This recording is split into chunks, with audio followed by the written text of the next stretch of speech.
Business Matters. نحمده ونصلي على رسول الكريم أعوذ بالله من الشيطان الرجيم بسم الله الرحمن الرحيم السلام عليكم ورحمة الله وبركاته. Just gone 25 minutes past 7. It's Radio Al-Ansar on the Monday evening on the 20th of November. You with me, Anwar Moolla, and it's the Business Matters program. Yes, the Business Matters program brought to you by the Minara Chamber of Commerce. And if it's Monday Matters, and if it's evening on Radio Al-Ansar, then you're certainly on the Business Matters program. Today, I have a guest in the studio with me. And before I introduce him, let me introduce the topic to you. The topic for tonight is the effects of on the economy of during war and conflict. Yes, we all know of the war and conflicts that are taking place in many places of the world, particularly the Ukraine conflict, and now more particularly the one that's very close to all our hearts, the conflict that's taking place in Gaza. And yes, we're going to be discussing the economic impact of these wars and other wars that have taken place in the past on economies. And to do that, I have in the studio with me a very young gentleman called Hamza Goolam Mahomed. Hamza is a forex dealer at Albaraka Bank. And I certainly know that I'm getting old when I have my son's class colleague sitting with me in the studio. But Alhamdulillah, it says one thing to me, and as far as Albaraka is concerned, is that the bank is in good hands, and young people like Hamza are making great strides at the bank, and inshallah they will be the future of the Albaraka Bank going forward. So yeah, Hamza, with that, it's Assalamu alaikum and welcome to the studio. Wa alaikum salam wa rahmatullah. Jazakallah to yourself and to Minara for arranging the program and for having me on the show. Hamza, thanks for coming in. I think we're going to have a nice interactive program tonight. It's certainly a very interesting topic and very, very relevant for what we're going through at the moment. Hamza, let's start by saying war and conflict. I mean, certainly all of us think war is unnecessary. And certainly the conflict in Gaza at the moment costing many, many, many lives unnecessarily. Blame can be apportioned to whichever side you want to, but certainly the innocent getting hurt as well. But besides the fact that lives are being lost, which is really the primary concern, we have the economic impacts of whatever is happening in these wars. So can you provide a brief overview of how war and conflict impacts on the economy? Primarily, like you say, the loss of life is the most significant part of a war. And that as a result, through the death and the displacement of people and populations, we find that workforces diminish. We find that knowledge that lies in a workforce either escapes through refugees coming out of the country that's facing the conflict, and just generally people within the country and the infrastructure that's destroyed through the conflict has a significantly dire impact on the economy that the conflict is taking place in. So war is devastating is the only word to use to describe the effects on an economy of war and conflict. Absolutely. I mean, as I said, our hearts go out to what's happening out there. But we're focusing on the economic side of the impact that we're having there. And I remember when the Ukraine war started, and I can't remember how long ago it was now, but it's still dragging on. Suddenly we had a spike in, for example, the price of fertilizer, price of sunflower. Yes. Those were things that were primarily being produced in that region. Yeah. And it has a ripple effect throughout the economy. So, can you kind of explain how the economy becomes intertwined with the dynamics of war and conflict? Yeah, so, I think for the purposes of this discussion, it's helpful to think of war as just another economically impactful event. Okay. Unfortunately, that's, at the end of the day, that's what it boils down to. And like you say, like drought or anything else. Like a drought, like a natural disaster, like a ship getting stuck in the Suez Canal. Right. These are economically impactful events that have knock-on effects. And with the intertwined nature of our world at the moment and globalization being where it is, any event in any part of the world has an effect on the economy in the rest of the world. And so, like you mentioned, when Russia invaded Ukraine, Ukraine was a primary exporter of grain to a large part of Africa, and that the cost of that meant that many parts of Africa moved from a food secure position to food insecure positions, because those costs had increased. And like that, just about everywhere else in the world, any kind of conflict that has an impact on any type of economic output will impact other areas of the world. And like I say, it's just another economically impactful event. Okay. Yeah, Hamza, we know you at the trading desk at the Albaraka Bank, looking at the currencies all day, every day. I've had the good fortune of speaking to you on a few occasions, trying to find out what's the rate. Should I be paying? Should we be holding? What's your thoughts on, is the rate going to go up or down or whatever? I'm sure you're faced with many of those calls all the time. Yeah. And you've taken over from the very capable Mr. John Robello, who used to be there for many, many years. Hamza, in terms of currencies, if you want to just talk currencies before talking GDP, employment, inflation, the impact of world currencies of events like these, call it another event, but like an event like a war. Yeah. So that's largely dependent on what the expected economic impact of that event will be. Unfortunately, when we take a look at something like the war in Gaza at the moment, it's not that economically impactful on the world. We saw an initial reaction to it where certain economists and market analysts thought that the prices of oil might increase, and they did increase for a short while, with the expectation that other countries would become involved in the conflict and the conflict would expand. But now that the conflict sort of settled and it's just a conflict between the Palestinians and the Israelis, we've seen that the markets have pretty much settled into where they are now, and focus has shifted back onto your traditional economic measures. I think looking at items such as GDP and employment and inflation, there's 2 or sometimes 3 stories here, depending on who the countries involved are. You've got the attacker or the aggressor, and you have somebody like the United States, for example. When countries go into conflict, and we look at the Ukraine war, a huge amount of money has been dumped into that war. But that money that they pledge to that country doesn't go to them in the form of cash. That goes to them in the form of aid, in the form of weapons. And those weapons are then procured from their own manufacturers and their own suppliers. And that drives growth in their own economies. And so you'll see for the aggressing country, or the country that's supporting one side of the war, like a USA, like a United Kingdom or France, where there's a huge defense industry, those countries could have upturns in their GDPs and in their output, economic output, their inflation, their employment demand, as they ramp up production to restock themselves because of what they've provided to the countries in conflict. And then you've got the countries that are at war, or the defending country that's usually being invaded, and they are the ones that bear the brunt of the economic cost of that conflict, because there you'll see the infrastructure destruction, you'll see the drain on their ability to produce power. We've seen Russia bomb a few power stations in Ukraine. They've blocked access to ports in Mariupol, for example, so grain can't leave the country. And those situations then obviously diminish the ability of that country's economy to grow and to sustain itself. And then there's sometimes a third aspect as well, and that is the global impact, like you've mentioned, and like we said, that's dependent on where the countries or the countries that are involved are. You throw a country like Iran into a conflict, for example, and you now end up with a huge impact on the oil prices, because a lot of oil or tankers from the Gulf of the Arabian Gulf can't move out through the Strait of Hormuz, and that would have significant impacts on a number of other measures of economic growth.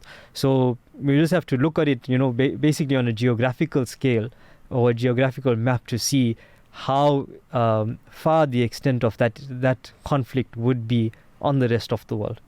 Yeah, you mentioned the armaments industry, and you mentioned America. Yeah. And it's funny how America gets involved where there's a war anywhere in the world, really. I mean, where we would say, mind your own business and keep out of this, but certainly not the case. No, it isn't. But it boils down to the fact, I would think, to a large extent, where America is the world's largest producer of arms, as we know, and ammunitions. And that does keep their economy going as well. So, what sometimes they say they're playing two sides of the tabla, where America will be supplying arms to one side and the other side would also be procuring arms, American arms, but through some third party Yes. or things like that. So both the parties in a conflict would end up using similar or the same arms, but coming from different sources. Yep. But I mean, America, and if you look at Europe as well, have thrown billions or hundreds of billions of dollars at the Ukraine conflict, primarily on the side of Ukraine fighting against Russia, because they view Russia as the enemy. And yet the war seems to be at some sort of a stalemate at the moment. No party really making significant gains on either side. But it obviously helps the American economy, because they need to now produce more arms, more sophisticated arms, to keep their economy going. And also it kind of a wake-up call to other nations that, hey, if this thing could happen in Ukraine, it can happen somewhere else as well. Yeah. So you need to be arming yourself to be able to be ready for a conflict. Now, my point I'm driving is, if I take the Middle Eastern countries, I'm going to talk the Arab nations, whether it's Saudi Arabia, UAE, and a host of others there, they procuring hundreds of billions of rands or dollars of American arms. And one would think quite unnecessarily, but they're driving the economy. I mean, isn't it kind of silly to say that the American economy is primarily being driven by the Middle Eastern purchases of these arms, and yet the when push comes to crunch, from a political perspective, America then supports somebody like Israel?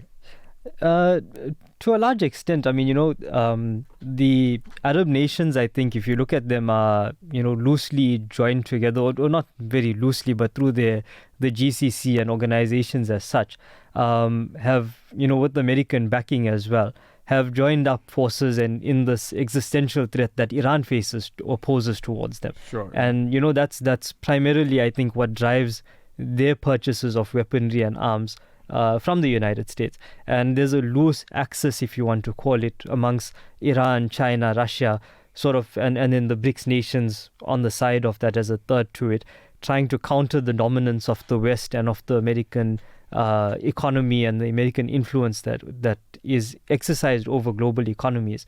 And so, there's sort of this thing of needing to choose between the two sides. Whose side do you want to be on? I think there was a rare show of support and the or not support but dissent from the Saudis in calling off on their normalization talks with the Israelis when the war in Gaza had started, and joining with the other Arab nations and the Iranians in calling for a ceasefire against America's narrative that they're trying to push, that the Israelis are doing this in self-defense and they've got carte blanche to do what they want to do.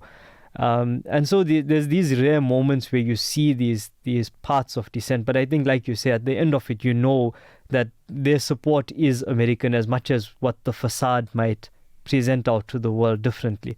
And that's unfortunately a reality, is that a lot of the big American economy companies are driven through arms sales, and wars are healthy for the American economy.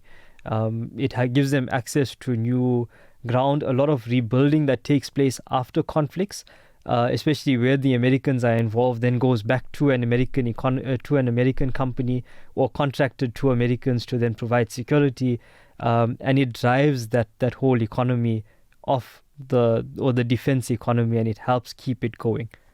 Yeah, I mean, if I take this one step further and we look at the end result of wars and the rebuilding process, as you alluded to, I mean, I've been into Gaza and I was there a few years ago, and the unfortunate reality of Gaza is that every single item that they procure is procured from Israel, because there's only two entrances into Gaza. Well, there's three. The one is the sea, which is literally blocked off by the Israeli army.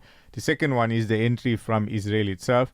And the third one is the Rafah border, which is the border with Egypt, which used to have a lot of tunnels under it and where things were coming through those tunnels illegally. But that has now been blocked off. Since the Sisi government took over, they have completely blocked off those tunnels by flooding them out.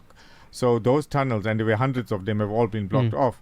So anything that goes into Gaza has to come from Israel. Now, the silly reality is that Israel will come and bomb them to smithereens, and perhaps in this war, yes, there's a political element, but there's an economic side of it as well, because it will help the Israeli economy at the end of the day, because they will bomb them to smithereens, but every single item that's needed to rebuild, from the concrete to whatever else that they need, furniture, infrastructure, every single item will come in from Israel, has to come in from Israel, and has to come in at inflated prices. So the reality is, you come and bomb me, you bomb me completely, but I have no choice but to buy everything from you again to rebuild. Yeah. And then a few years later, you come and restart re-bomb the me process again, and we start the process again. And you're not selling to me at cost price, you're selling at completely inflated prices, but I have no choice but to keep buying from you. And then we've got to remember that there's all the other economic infrastructure that's involved in between. The ports that are there, your clearing agents that land your goods, the trucking companies that will move goods from the ports into Gaza, the drivers that are employed in between. Everything. All of that everything gets added into it. So I mean, the whole Israeli economy could just work or drive or be enriched by the fact that they're supplying stuff to the Gaza, and also to the lesser extent to the West Bank, but to Gaza itself. And Gaza is a small area. I think it's 42 kilometers by 7 kilometers. So it's not a big area, but very densely populated area. Yes. And every single item, if you take the hospitals that are being bombed, you take the schools that are being bombed, all of that, every single item that's going to have to be bought to restock those hospitals, from all of the equipment, everything will have to be bought from Israel, and at highly inflated and even prices. like we say, even if it's humanitarianly brought in through an organization like Gift of the Givers, or through a government from like Qatar or Jordan or something like that, it has to pass through Israeli hands first. Well, there's be a little bit coming through the Rafah border through Egypt, like we're seeing some trucks going through at the moment, but by and large everything is controlled by the Israelis and comes through Israel. So I mean, it's a crazy situation. If you look at the people of Gaza, they're in an absolutely no-win situation economically. Unfortunately, The number in the studio, 08619049904, if you want to call our guest, Hamza Goolam Mahomed, and speak to him or ask him any questions relating to the economy, and more particularly war and conflict regarding the economy. Or you can WhatsApp us on 060-904-1056. I repeat that, 060-904-1056. If you have any comments on the topic at hand, which we've been discussing for the last 25 minutes, which is the impact of war on the economy. Hamza, before we went to the break, we touched on various aspects of the war, and particularly the conflict in Ukraine and in Gaza now. We have had wars before, starting from, I think wars has been there. We hear of war and conflict from time when time started. And but let's just talk about some of the examples in history of where wars have taken place, the major wars, World War I, World War II. They've concluded. The impact thereafter, what immediately happened thereafter, after these major wars? So, I think in terms of World War I and World War II, we saw a great drive to rebuild and primarily stabilize nations. And I think that's a key factor in terms of providing stability once the wars are completed.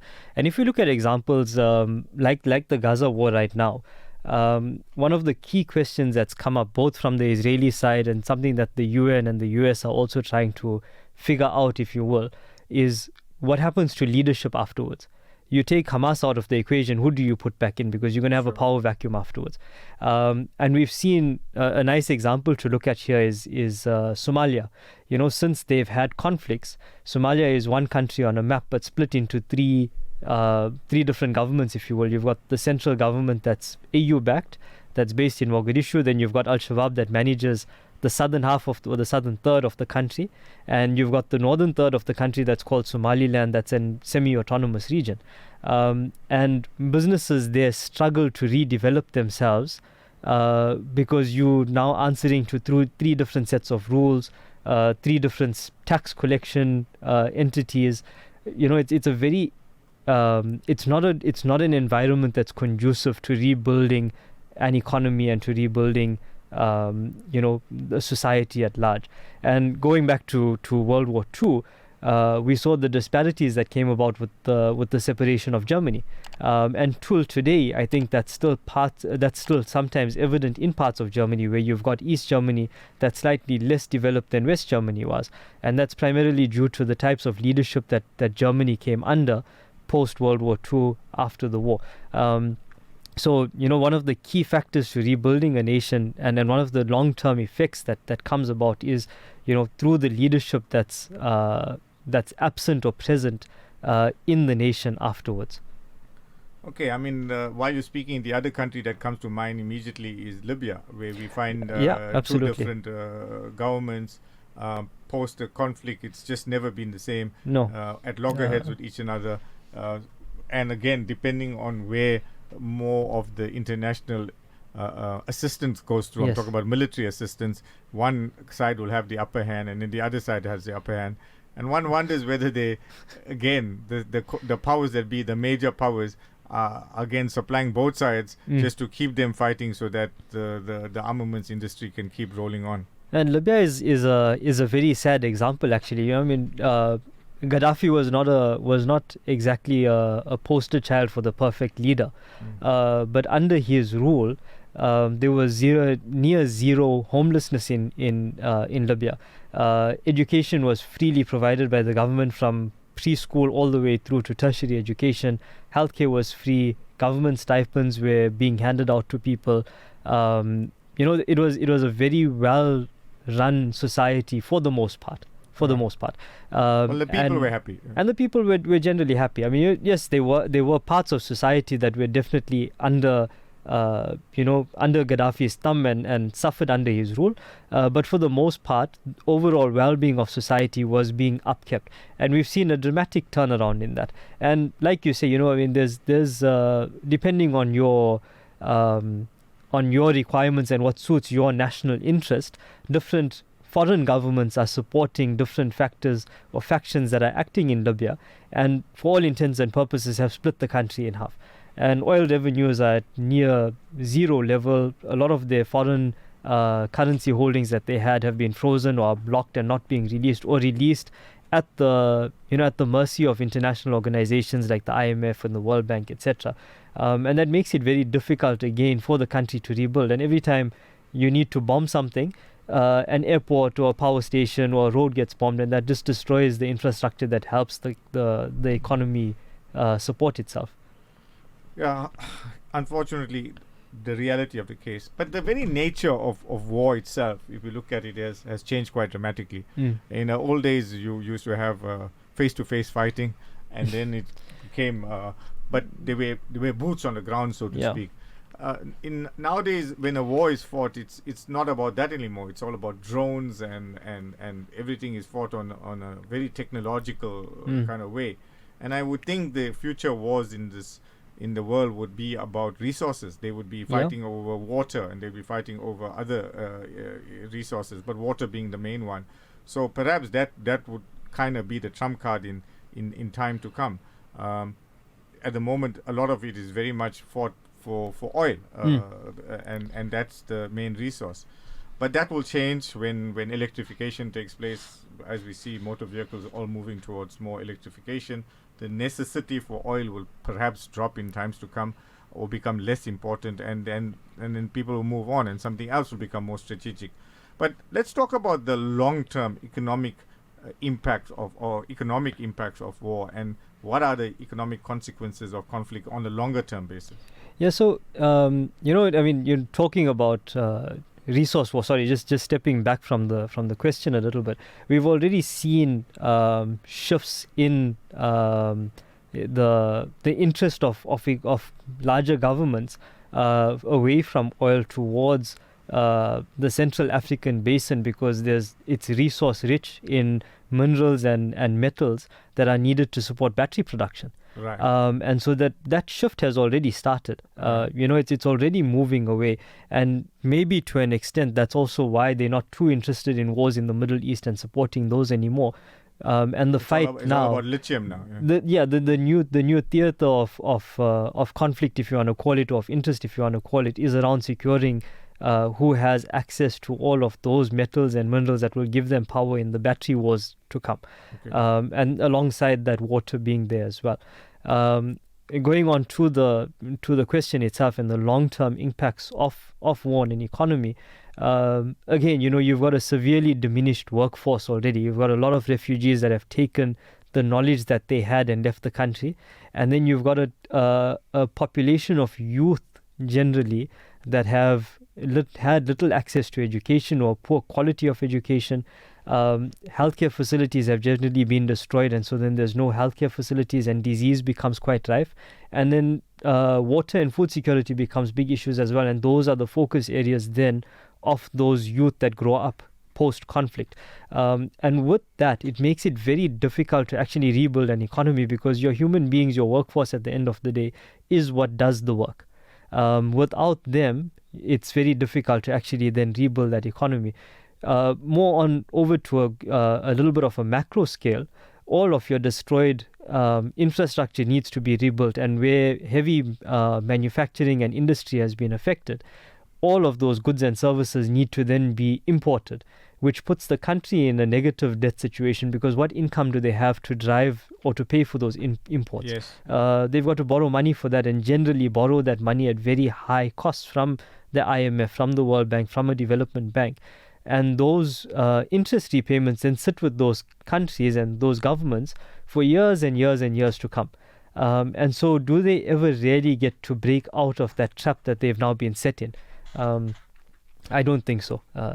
Hamza, we got a few minutes left, so I'm try to round up. But are there specific industries or sectors that are more susceptible to global economic repercussions? I think we look at maybe Russia or Ukraine to take an example that's very current. And just to keep it short, you've got a severe lack of the ability to generate electricity, and therefore your heavy metal and or mining industries, your heavy energy users generally face the brunt of the force. So your mining, your metal refinement, heavy industry and manufacturing, those are typically the areas that you'd find most affected by conflict and war.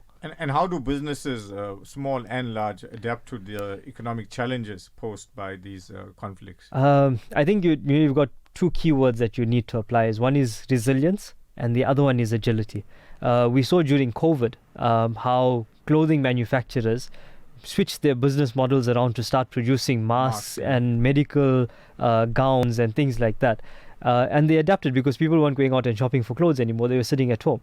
And then even clothing manufacturers that were typically, office wear producing companies transitioned to producing more at the leisure and stuff for people to work from home in. And so agility and resilience in your economy, diversifying your supply base and making sure that you build a company that has those fundamentals in its management structure, in its outlook to the economy is key. Yeah, people say we sitting here in the southern tip of Africa, and we too far away from the conflict for it to really have any impact on us. But I'm sure we would be impacted in many ways.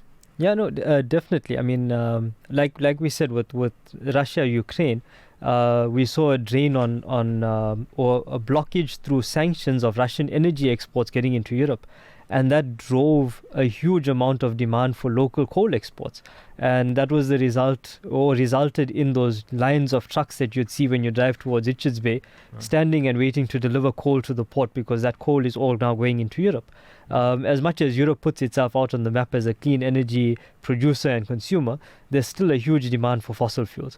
And so we were directly impacted, perhaps in a more positive way through that, but also negatively through the increase in costs of wheat and oil and other things, which drove our own supply side inflation that our Reserve Bank is trying to fight at the moment. Yes, we've seen how our petrol prices and diesel prices have shot up, and hopefully that comes down. I think we are expecting a reduction in price next month, but not enough to mitigate against factors that affected it when it went up. So let's talk about a post-war kind of environment where we, inshallah, hope the situation in Gaza it is a ceasefire very soon, and things settle down, and we can only hope and pray for that, and that and let's talk about a recovery. So what are the key factors that contribute to economic recovery post-conflict? I think there's still a lot of debate amongst scholars as to what contributes to a strong post-conflict recovery. That being said, ensuring that there's a society has access to healthcare and water, and there's food security to create a stable society upon which the economy can then be rebuilt, as well as strong institutions, because once you've got a stable citizenry, you give them institutions that keep justice and security around in the economy, and on top of that, then you can start rebuilding a society that's free of the government corruption and the what's the word that I'm looking for? But just corruption and the favoritism that comes and we've seen in countries like Iraq, for example. Sure. Where pals are given jobs in government not based on merit but based on who they are. Right. And if we look at the example of Japan, where they've got a very strong-minded citizenry, they're a very disciplined type of people societally. Their recovery post World War II, when they were bombed and quite badly damaged by the Americans, has been phenomenal, and they in the top economies of the world today, at the forefront of every kind of technological advancement. But that took a lot of discipline in their rebuilding. Of course, the economy of the world is not the same as it was in World War II, Sure. and so maybe some of those what they did needs to be tweaked a little bit.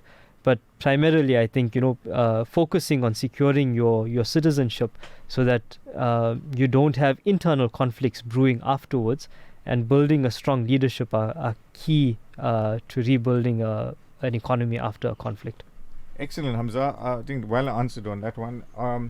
Some closing comments from you on the nature of the economies that are infected by war. Inshallah, we all hope people can work together to mitigate these things, but that's asking for the impossible, I would think. Wars are always going to be there, but give us some of your closing comments. I think, like you say, we all make dua, inshallah, that the world finds peace, because peace gives you the best kind of environment for society to move forward, and for economies to grow, and for general prosperity to come about amongst people. And I think, just as a reminder to ourselves, from Nabi Sallallahu Alaihi Wasallam, we know how Muslims should conduct themselves in conflict, and we saw that when the Hamas military, if you want to call them that, invaded Israel, and from the comments that we've seen from some of the hostages that were released, that they were well treated, etc. And if countries that find themselves in a situation where they must enter into conflict with another country, if they can conduct themselves in a manner that's in line with international conventions, with what Islam teaches us, I think conflict would be less impactful than it is today. I mean, but that's wishing on a unicorn. It really is asking for a lot. So, as a people, I think we need to just do what we can do to support the truth and to support the people as far as we can, buying products, example, from Palestine, or trying to do business with companies in Afghanistan, and not shying away from trying to support those economies and contributing where we can to their rebuilding efforts in a constructive manner through the correct channels. Inshallah, Ameen. Hamza Goolam Mahomed, it's been absolutely wonderful chatting to you. All I can say is the forex desk at Albaraka Bank is in safe and capable hands, and Allah give you much strength and take you from position to position, if I can call it that, at the bank. And wonderful having you in here as well. And inshallah, we'll chat again in the future on some other economic related activity that's taking place in the world, and your input on that as well. But thanks for being here. And with that, it's me signing off.